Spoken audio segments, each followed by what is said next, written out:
Baik, terima kasih Mas Randi atas kesempatannya. Yang terhormat Bapak Wakil Rektor Pak Margono Sugeng jika masih bergabung ya.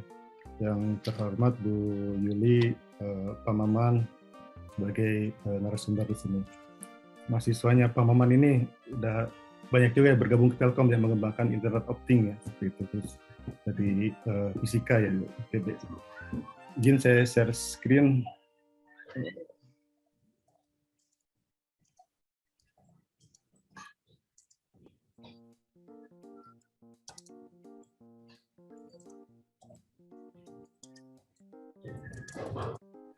Sudah kelihatan ya, sudah jelas ya? Iya, sudah terlihat, Pak. Ya. Jadi materi hari ini judulnya adalah potensi riset di bidang Internet of Things, IoT, dan implementasinya di dunia industri.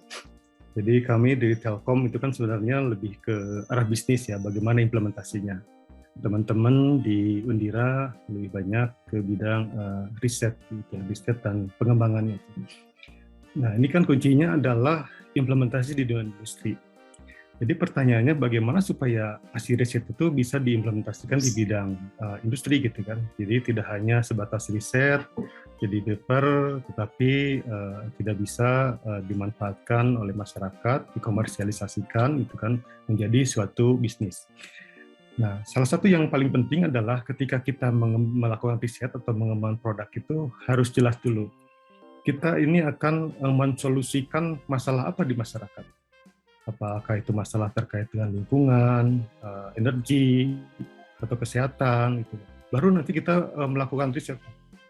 Bagaimana menyelesaikannya itu? Nah, kalau di IoT berarti risetnya bidang IoT. Apakah mengembangkan suatu device, aplikasi yang berbasis IoT, atau apapun lah seperti itu. Nah, kadang teman-teman ini di riset itu tidak ya riset sebatas riset, tapi tidak tahu nanti implementasinya seperti apa.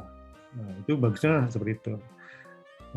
Tadi dari Prof. Yuli kan sudah sampaikan tuh ada survei, kemudian juga ada kegiatan riset lah, mengetahui kebutuhan calon pelanggan itu ya. Itu sudah bagus karena berarti kita melakukan riset itu menyelesaikan suatu problem yang dihadapi oleh masyarakat.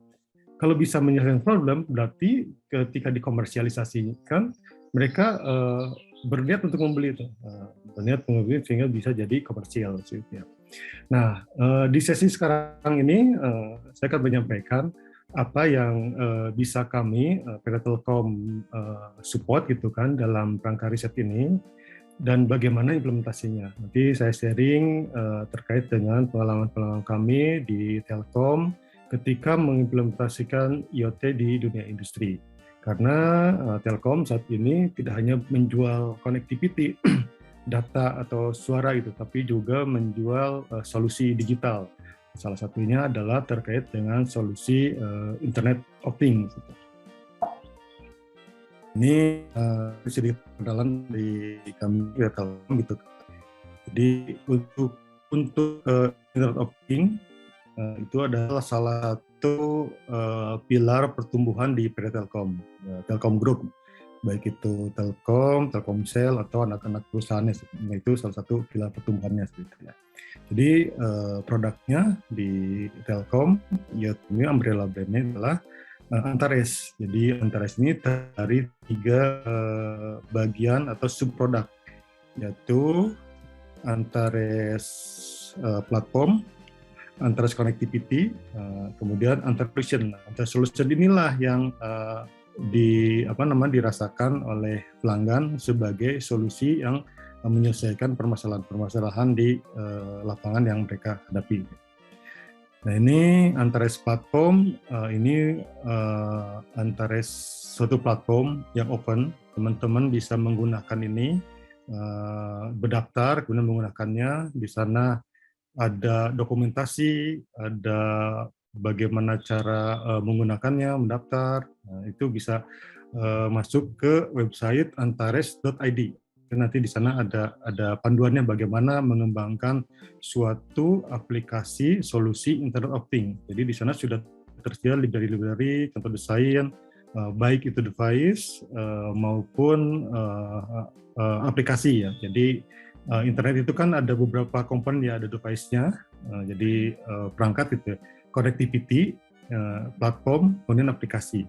Nah, Telkom fokusnya adalah penyediaan di platform dan connectivity. Device-nya bisa berpartner ke pihak ketiga, termasuk mungkin dari Undira ada yang mengembangkan device. Nah, itu bisa kita monetizing, dijual ke pelanggan-pelanggan kita gitu, pelanggan Telkom gitu kan, dengan hasil risetnya atau pengembangan teman-teman Undira gitu. Nah, yang kedua adalah produk connectivity. Nah, connectivity ini yang kita kembangkan di antara adalah berbasis LoRa. Memang di IoT tidak hanya menggunakan LPWA, Low Power Wide Area Network berbasis LoRa saja, tetapi juga bisa menggunakan berbagai macam connectivity lain, seperti contohnya GSM, Wi-Fi, atau kabel LAN itu bisa. Nah, jadi Antares platform yang tadi yang sebelah kiri ini bisa menggunakan berbagai macam any connectivity. Jadi agnostik lah istilahnya seperti itu. Tapi karena ada connectivity yang khusus didesain untuk IoT yang disebut teknologi connectivity low power wide area network. Jadi low power wide area network itu konsumsi dayanya rendah, tetapi jangkauannya jauh gitu. Itu kita mengembangkan juga berbasiskan LoRa. Nah, LoRa ini sudah kami gelar hampir 800 titik ya di kota-kota di Sumatera, terutama Jawa, sebagian Kalimantan, kemudian Bali juga ada, sebagian kecil dari Sulawesi dan Indonesia Timur. Nah, nanti bagaimana coverage-nya ini ada di sini nih, di website ini. Jadi kalau misalnya teman-teman ingin mengetahui coverage LoRa itu seperti bagaimana, sudah kuat, itu ada di website-nya telkom.com/telkom LoRaWAN Network.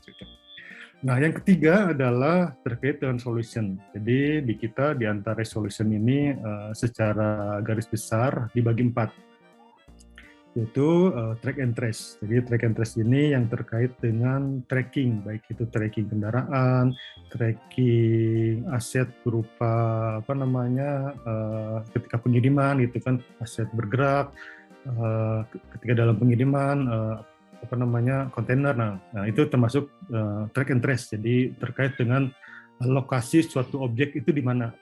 Itu tidak hanya objek yang bergerak, objek tidak bergerak pun itu termasuk track and trace. Jadi memastikan suatu aset itu masih tetap di tempatnya. Nah, itu dan ada juga seperti itu. Yang kedua adalah terkait dengan solusi farming. Farming ini termasuk tidak hanya pertanian agrikultur, tetapi juga untuk peternakan. Peternakan itu bisa peternakan unggas, poultry, ataupun peternakan kambing atau sapi lah gitu ya, begitu. Perkebunannya pun bisa termasuk perkebunan tertutup, seperti contohnya precision farming, seperti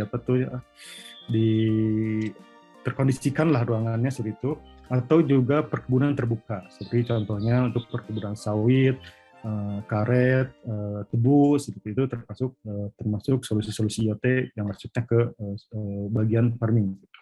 Nah, yang ketiga adalah terkait dengan manufaktur. Jadi solusi-solusi IoT terkait dengan industri manufaktur. Industri manufaktur ini definisinya yang di sini termasuk farmasi, makanan minuman gitu kan. Kemudian juga termasuk industri logam, itu termasuk. Nah, yang dimonitor biasanya adalah efisiensinya. Jadi sejauh mana suatu manufacturing itu di running, efisiensinya berapa. Jadi efisiensi itu terkait dengan penggunaan dayanya, produksinya berapa, defeknya berapa. Nah itu termasuk di manufacturing. Nah, yang keempat adalah utility dan smart city. Jadi ini terkait dengan solusi-solusi yang terkait dengan utilitas. Utilitas itu contohnya smart meter. Smart meter baik untuk listrik, untuk PDAM, air, atau untuk gas. Itu termasuk utility. Juga termasuk solusi-solusi untuk penerangan jalan umum. Ini termasuk di utility dan smart city. Atau juga solusi-solusi yang terkait dengan environment, contohnya untuk deteksi banjir, kebencanaan. Nah ini termasuk di IoT Smart City. Nah ini mungkin sedikit pengenalan sekilas. Jadi kalau di IoT itu ada sisi device-nya, di perangkat-perangkat, kemudian dari sisi jaringannya, network, kemudian di sisi aplikasi seperti ya. Nah, ini berbeda dengan produk digital lainnya. Produk digital lainnya biasanya kan aplikasi saja gitu. Seperti contohnya aplikasi marketplace contohnya itu. Itu kan biasanya dia fokusnya di aplikasi mobile app atau web gitu. Nah, itu biasanya tidak fokus di device-nya. Dan di IoT itu tidak seperti itu. Jadi harus ada device-nya yang terhubung ke internet dan bisa dikontrol atau dimonitor oleh suatu aplikasi. Ini yang kami lakukan gitu kan, yang tadi Antares itu kan. Jadi kami juga menyediakan connectivity, baik itu LoRa ataupun non LoRa. Kalau LoRa disediakan dengan brandnya Antares juga. Kemudian juga kita support application developer karena Antares ini kan sebenarnya platform, ada di tengah. Jadi lebih kita mensupport ke teman-teman developer ingin mengembangkan aplikasi ini sudah tersedia API-nya, platformnya seperti itu. Jadi kalau dulu sebelumnya kita harus sewa server, cloud gitu kan. Ini disediakan oleh Antares. Jadi teman-teman cukup mengembangkan mobile app-nya saja misalkan atau web, ambil datanya ke Antares. Ini yang disebut application development. Kemudian juga kita juga support ke perusahaan hardware manufaktur. Seperti saya tadi sampaikan, Internet of Things kan perlu ada device. Berarti kita harus melakukan pengembangan device, alat-alat gitu kan. Pengembangannya bisa dilakukan sendiri oleh Telkom, in-house gitu kan, atau juga bekerjasama dengan lembaga riset atau device manufaktur, design house gitu. Nah, Telkom ini karena kebutuhannya cukup besar juga kita bekerjasama dengan penyedia chipset. Jadi beberapa penyedia chipset khususnya MCU, MCU itu microcontroller ya, yang untuk IoT itu juga penyedia modul-modul untuk connectivity. Seperti contohnya kalau di LoRa itu Semtech misalnya, atau microcontroller dengan STMicro gitu ya. Itu kita kerjasama.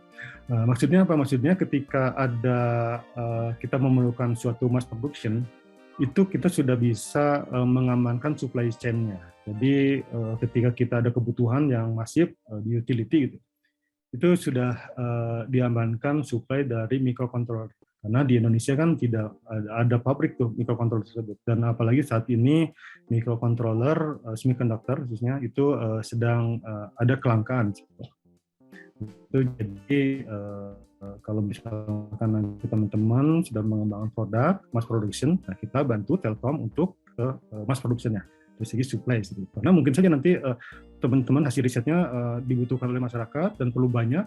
Kalau tidak ada device kan tidak bisa fly juga produknya gitu kan. Nah, itu kita amankan di sisi supply-nya. Nah, kemudian juga memungkinkan adanya semacam data analitik. Jadi dari IoT itu kan banyak sekali data-data dari sensor yang dikirim masuk ke ke Antares.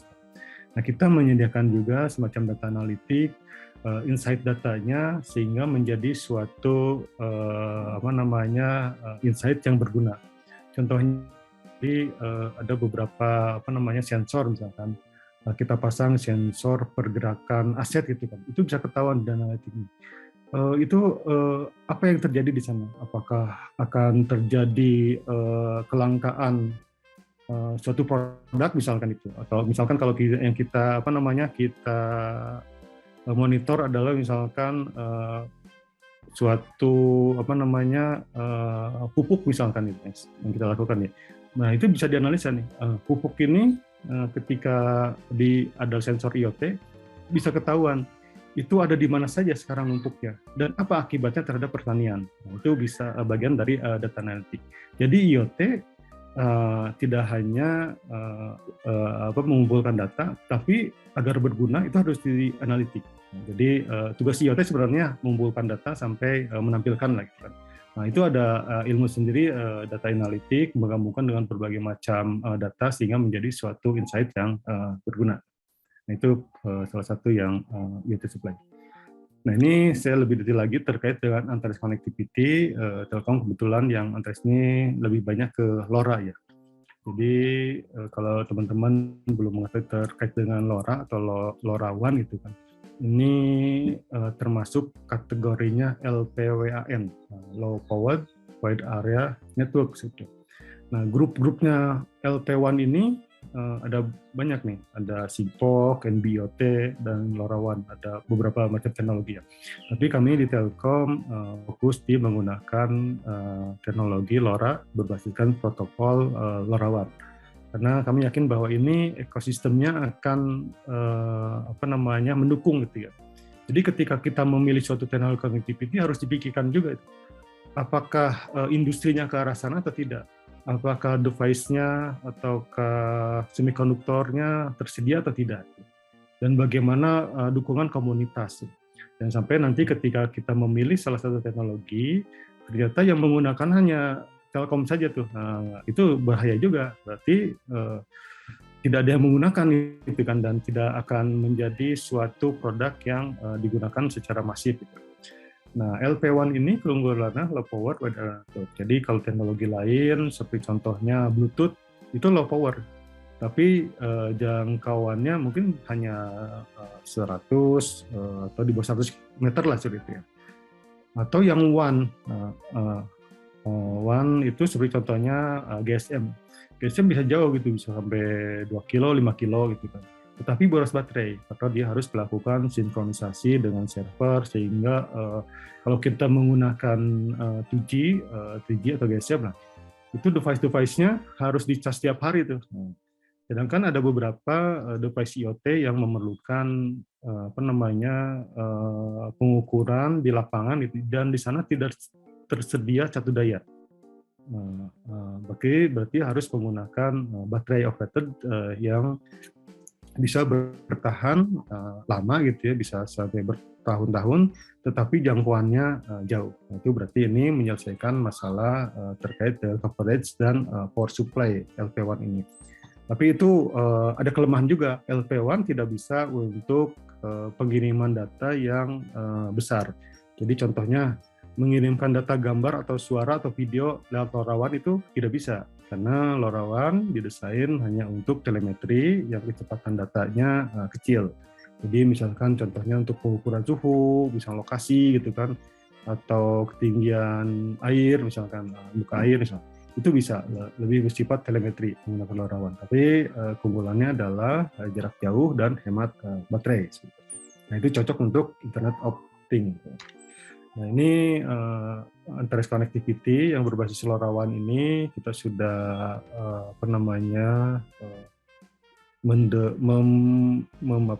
memasang gateway ya, namanya itu gateway kalau Wi-Fi itu access point lah, gateway di tower-tower Telkom di Sumatera, Jawa, Bali, sebagian kecil di Kalimantan, kemudian Papua. Status saat ini udah ada beberapa juga, udah penambang sekitar 800-an ya saat ini di tahun ini, termasuk di beberapa Sulawesi. Jadi di Jakarta itu sudah tercover mungkin sampai 80% lebih ya, termasuk di kampusnya Undira. Saya kira ini sudah tercover oleh LoRa-nya Telkom. Jadi teman-teman nanti bisa coba tuh menggunakan LoRa-nya Telkom, mengembangkan suatu aplikasi Internet of Things menggunakan connectivity Antares ini. Nah ini mungkin lebih ke ini ya, tadi sudah saya sampaikan juga LoRa lebih low power tapi wide area. Kemudian juga kita menggunakan protokolnya LoRaWAN dan LoRa itu beda ya. LoRaWAN itu protokol cara komunikasinya. Kalau LoRa itu durasi, jadi level bawah gitu. LoRaWAN ini atau komunikasi yang didefinisikan oleh LoRa Alliance. Jadi ada satu organisasi LoRa Alliance yang mendefinisikan terkait dengan protokol LoRaWAN. Di protokol itu cara berkomunikasinya ya, bagaimana cara kita mengirimkan data, menerima data, handshaking-nya gitu kan, atau bahasanya lah gitu ya, bahasa umumnya antara device dan network seperti itu tergabung ke LoRa, menggunakan LoRaWAN yang didefinisikan oleh LoRa Alliance. Nah, Telkom satu member dari LoRa Alliance tersebut. Nah, ini mungkin beberapa sekilas terkait dengan LoRa, koneksi LoRa. Ini baterainya bisa panjang gitu kan, low cost karena sederhana gitu kan. Kemudian di Telkom ini termasuk menggunakan ya kapasitas terkait dengan jaringan LoRa-nya, karena kita sebagai operator gitu kan, sebagai operator publik untuk LoRa, jadi kapasitas perlu diperhitungkan dengan baik. Kemudian juga long chain, berarti kita pernah coba gitu di Bali itu sampai dengan 38 km ya. Itu kondisinya cukup mendukung lah. Tapi rata-rata di kota besar itu kurang dari 5 km sih. Jadi rata-rata 2 sampai 5 km. Tapi daerah yang agak bagus sampai 15 km. Jaraknya ya dari device ke tower kita. Kemudian bisa bidirectional, jadi tidak hanya mengirimkan data, tapi juga menerima data. Menerima data ini contohnya kalau kita mempunyai sensor, contohnya tadi untuk menghidupkan atau mematikan genset, berarti kan harus ada perintah dari server gitu kan, berarti itu downlink. Tapi ketika mengirimkan data parameter genset, tadi misalkan kondisinya gitu, itu berarti ke arah uplink. Jadi bidirectional ini terminologi adalah bisa menerima atau mengirim data di device. Nah, kemudian dari security, kalau kita mengadop LoRa Alien, itu kan juga ada standar security enkripsi untuk mengamankan datanya. Nah ini terkait dengan frekuensi ya, mungkin ini cocok untuk teman-teman yang jurusan telekomunikasi ya. Jadi frekuensi LoRa di Indonesia itu di band frekuensi 920 sampai 93. Nah, ini bukan untuk LoRa tapi untuk LP1, LPWA yaitu Low Power Wide Area Network. Jadi LPWA ini di 920 MHz sampai 923 MHz. Nah, di dalamnya kita bisa gunakan untuk LoRa yang menggunakan standar ini adalah untuk AS923-2. Nah, itu berarti sudah comply dengan standarnya Indonesia. Kebetulan waktu itu saya juga pernah diskusi dengan LoRa Alien waktu pengembangan ini, jadi kita mengembangkan suatu standar yang bernama AS92. Jadi AS923-2 dan AS923 saja itu berbeda di frekuensinya sedikit berbeda. Nah, ini besaran teknisnya yang yang diregulated oleh Kominfo. Selain sisi frekuensi juga dari power itu penguatan dayanya ketika kita ngirim sinyal gitu kan, ini cukup kecil sekitar 100 miliwatt, atau kalau di dBm itu minus 20 dBm sebetulnya. Itu tidak boleh dari sana. Kemudian juga ada beberapa parameter lainnya. Nah ini tadi ada connectivity, mungkin kita lebih ke Antares platform. Jadi Antares platform ini open platform, jadi teman-teman bisa menggunakannya dimanapun gitu ya. Di sana kita ada beberapa kapabilitas. Selain tadi penyimpanan data, juga ini tersedia Open API. API itu adalah suatu aplikasi program interface. Bagaimana kita mengirim data, mengambil data itu didefinisikan oleh API. Jadi ada API-nya ya. API yang di Antares itu bisa menggunakan beberapa jenis API. Ada itu MQTT, protokolnya ya, HTTP atau COAP. Itu protokol umum yang ada di Antares. Nah ini Antares platform, seperti saya tadi, itu kan menjembatani antara devices dan aplikasinya. Nah, devices ini di Antares nanti teman-teman bisa lihat. Di sana ada berbagai macam tutorial bagaimana mendesain, membuat suatu aplikasi IoT di device menggunakan berbagai macam microcontroller yang umum ada di pasaran. Salah satu yang umum itu ada berbasis Arduino. Itu ada tutorial yang step by step-nya gitu kan. Contoh programnya pun ada di sana. Berbasiskan ESP8266 atau ESP juga ada di sana.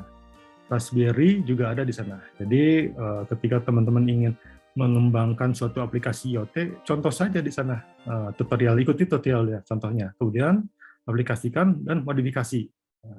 Nah ini contohnya misalkan gini, kalau ketika kita ingin mengembangkan suatu aplikasi sensor suhu gitu kan, di situ sudah ada contohnya tuh di Antares itu.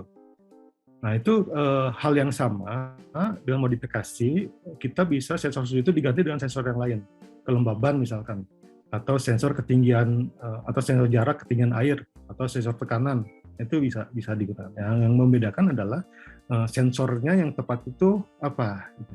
Basis programnya itu sama. Nah selain tadi Arduino, Raspberry, juga ada kita beberapa development board yang spesifik lebih teknologi connectivity. Contohnya tadi untuk LoRa, untuk GPRS, untuk NB-IoT, berusia GSM itu ada. Nah, selain sisi device, juga di sana juga ada tutorial bagaimana kita mengembangkan suatu aplikasi Android mobile app, baik menggunakan Android Studio maupun yang paling mudah itu MIT Inventor. Inventor itu sebenarnya teknologi click and drag untuk membuat aplikasi. Nyaris kita tidak perlu tahu bahasa pemrograman, karena mungkin teman-teman ini jurusannya bukan jurusan pemrograman semua nih. Saya yakin ini ada jurusan elektro misalkan gitu. Nah itu kan harus bagaimana cara aplikasinya harus dimudahkan. Jadi di sini ada suatu aplikasi tutorial bagaimana yang orang yang tadi tidak bisa pemrograman itu bisa membuat aplikasi mobile app dengan MIT Inventor. Nah, selain itu juga ada dokumentasi di sana bagaimana integrasi dengan misalkan web, dashboard, atau dan lain-lain. Jadi ini cukup banyak, juga library dan example yang bisa teman-teman ikuti gitu kan.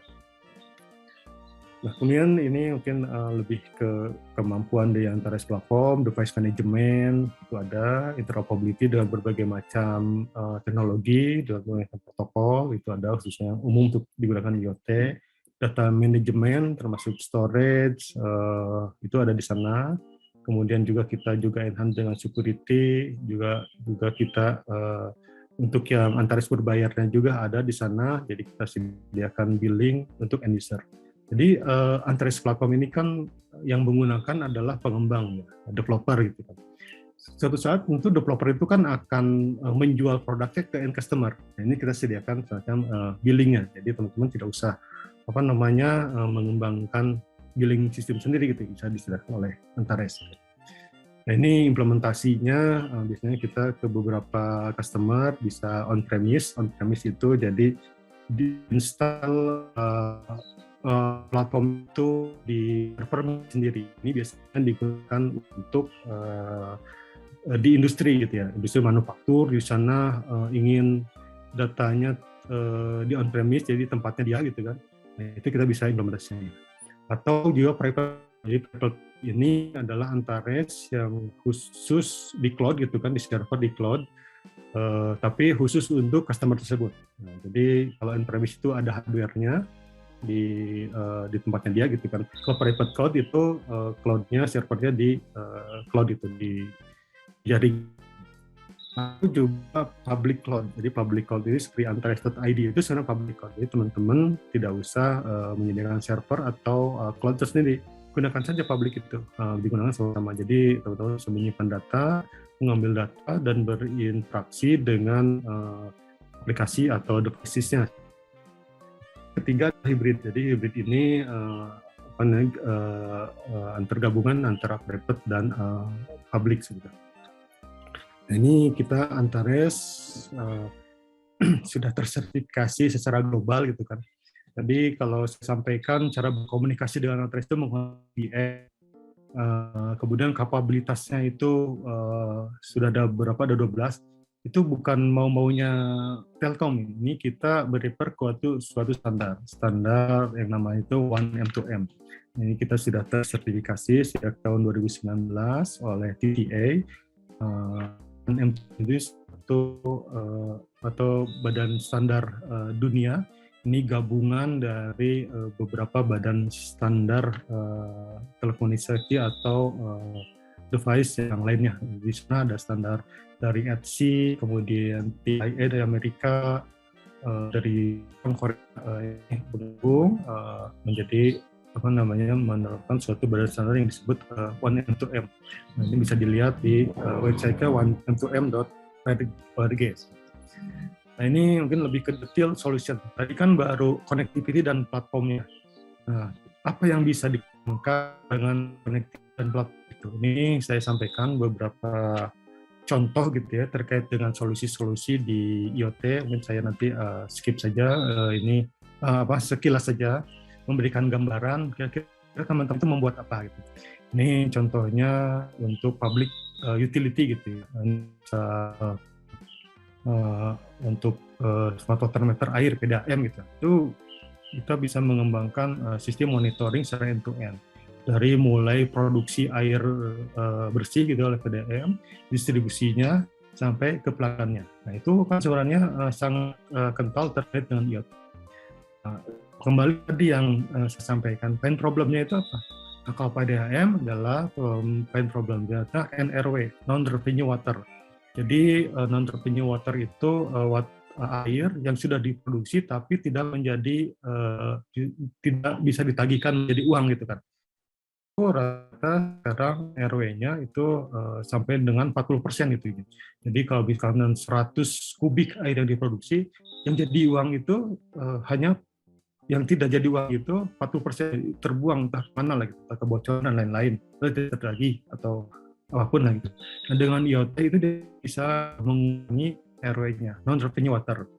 Nah, berarti di sana ada efisiensi dari kehilangan 40%, misalkan menjadi 30%, 20%, atau 10%. Gitu. Nah, ini fungsinya Internet of Things. Ini mungkin lebih ke konfigurasinya, ini contoh-contoh dashboard-nya. Ini juga konfigurasinya menggunakan ada suatu sensor yang dipasang di pelanggan, di meter, kemudian terhubung ke LoRaWAN, kemudian masuk ke Antares dan ditampilkan di suatu dashboard. Nah, tadi kan ada data analitik. Data analitik meningkatkan bagaimana improvement-nya. Jadi ketika ada kebocoran di data-data ini bisa analisis. Kira-kira kebocoran itu di mana? Nah, itulah fungsinya suatu data IoT dengan data analitik sehingga kita bisa memberikan rekomendasi perbaikan untuk meningkatkan efisiensi. Ini contoh pemasangan ya, saya skip aja. Water level monitoring ini saya kawasan ya, monitoring banjir misalkan di Jakarta. Seperti saat ini banyak sungai di sana. Ketika kita ada monitoring, kita bisa melakukan suatu prediksi, misalkan monitoringnya dari hulu sungai, dia prediksi kapan ini akan banjir gitu ya, sampai Jakartanya. Dan apa yang harus dilakukan, apa evakuasi dan lain-lain. Itu bisa dipasang berbagai macam sensor untuk ketinggian air. Ini contoh penerapannya di IoT. Ini contoh fotonya ya, pemasangannya. Kemudian untuk lampu jalan, ini bisa diterapkan juga, jadi bisa mengembangkan teknologi monitoring kerusakan lampu jalan, kemudian penggunaan dayanya berapa, tapi bisa juga ini sebagai monitoring aset. Jadi bisa jadi ini pain problem di Pemda itu, mereka ingin mengetahui aset itu ada di mana saja sih. Nah, itu bisa digunakan smart. Ini topologi sistemnya, jadi ada PJU-nya menggunakan LoRa, di sana ada controllernya, ada standarnya berbasiskan Nemak yang ditampilkan di dashboard. Nah, dashboardnya seperti ini ya. Nah, ini dashboard bisa dikembangkan oleh teman-teman mungkin kalau di jurusan informatika mungkin. Ini misalnya untuk penerapan di armada gitu. Kita mengetahui armada distribusi, baik itu kontainer atau barang gitu, logistik gitu ya. Itu bisa dilakukan monitoring dengan memasang suatu sensor-sensor IoT di kendaraan gitu. Nah, ini asset tracker juga bisa disimpan misalkan di kapal atau suatu barang yang terkirim, kita ketahui ada di mana sekarang menggunakan teknologi LoRa, itu bisa juga seperti plus GPS. Nah, ini untuk oil and gas, ini sudah implementasi untuk monitoring di pertambangan dan juga di perusahaan, ya kan, baik di distribusinya maupun di tambangnya. Ya, ini contohnya untuk track and trace, misalkan kita ambil datanya di sana, data disebut ada SCU-nya ya, itu kita RPM-nya, temperatur, level fill bahan berapa, kemudian juga kilometernya sudah berapa. Nah, itu bisa kita kita prediksikan kapan harus perbaikan atau servisnya. Dan ini contohnya dashboard-nya ya seperti itu. Jadi kalau ketika ada suatu kendaraan journey-nya itu kemana saja, rutenya saja. Kita optimasi rute yang paling optimal itu kemana. Ini contohnya manufacturing di Indonesia cukup banyak juga kebutuhannya, karena mereka biasanya yang paling cepat merasakannya benefitnya gitu ya. Nah di sana ada efisiensi. Efisiensi adalah produksi yang kita sebut OEE, Overall Equipment Efficiency. Jadi efisiensi itu ada nilainya tuh berapa persen itu dihitung-hitung, diambil datanya oleh IoT, dihitung kemudian bisa ketahuan room to improve-nya di mana. Kalau EMS itu Room Monitoring System, yang dihubungkan juga dengan sistem ERP. Nah, ini contohnya, jadi kita tahu nih total produksinya berapa, yang bagus berapa, nanti bisa ketahuan downtime-nya perangkat berapa, kapan, dan kapan akan direncanakan. Ini beberapa pelanggan kita menggunakan ini cukup banyak permintaannya. Ini mungkin saya skip aja, tracker ini bisa kontainer tadi berbasiskan LoRa. Ini untuk mengetahui keberadaan kontainer. Ini pelanggan kita adalah penyedia kontainer. Karena ada juga kontainer itu tujuan dari si penyedia kontainer itu agar kontainer itu bisa dimanfaatkan secara cepat gitu ya. Jadi masuk ke pelanggan, jangan sampai kosong, diisi lagi, kemudian bergerak cepat lah gitu kan. Nah kadang-kadang ini mentok di pelanggannya. Misalkan proses pembongkarannya lama. Dengan adanya ini monitoring bisa ketahuan ini mentoknya itu di mana gitu, sehingga meningkatkan utilitas dari penggunaan kontainernya. Nah, ini contohnya untuk use case yang pernah kita terapkan, employee monitoring di salah satu pusat konstruksi gitu ya, ini untuk monitoring suatu pekerja konstruksi di suatu area. Nah, ini poultry terkait dengan farming, kita pengembangan suatu monitoring kandang ayam ini di salah satu perusahaan cukup besar di Indonesia gitu kan. Kita pasang suatu sensor, tujuannya adalah supaya mengkondisikan lingkungan kandang dan memonitor pertumbuhannya. Dengan adanya environment yang sesuai, ini produktivitas atau pertumbuhan ayam itu menjadi lebih tinggi, sehingga mereka menjadi sisi penggunaan pakan yang menjadi lebih, tapi pertumbuhannya menjadi lebih besar sih itu. Nah, ini contohnya alat-alat yang kita pasang, termasuk monitoring environment dan kontrol-kontrol untuk menggerakkan kipas, mengatur suatu kondisi supaya ayamnya nyaman. Ini contohnya aplikasinya. Mungkin demikian dari saya. Mungkin saya kembalikan ke moderator ya.